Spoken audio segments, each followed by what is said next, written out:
আশেপাশে ভালোবাসার মানুষের কোনো অভাব হবে না। সুম্মা দিয়ার মানুষের অভাব হবে না বিডে নির্ভর। You have to be established, man. Establish মানে হলো স্বাবলম্বী বা গ্রহণযোগ্যতা অর্জন করা। তখন তোমাদেরকে মেয়ের পেছন লাইন ধরতে হবে না, মেয়েরাই তোমার পেছন লাইন ধরে দাঁড়িয়ে যায়। এটি কি একটা যুবকের সফলতা যে মাইয়েরা যখন আমার পিছনে লাইন ধরবে তখন আমি বুঝে নেবো যে আমি স্ট্যাবলিশ হয়ে গেছি। আর যদি কোনো মাতারি আমার পিছনে লাইন না ধরে তো বুঝবো যে আমার জীবনটা শেষ, আমি স্ট্যাবলিশও হইতে পারলাম না, মিস্টার ইবলিশও হইতে পারলাম না, কিছুই হইতে পারলাম না। আমি অনেক খুশি আজকে ভাই। কিসের জন্য খুশি একটু দেখি।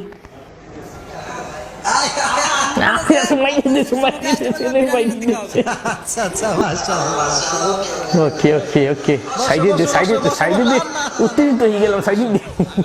আচ্ছা ঠিক আছে ঠিক আছে, বসো বসো বসো বসো। এগুলো আচ্ছা আচ্ছা, মাশাআল্লাহ, এখন না, বসো বসো। আবার এই গোলাপ আবেগকে নিয়ন্ত্রণ করতে হবে।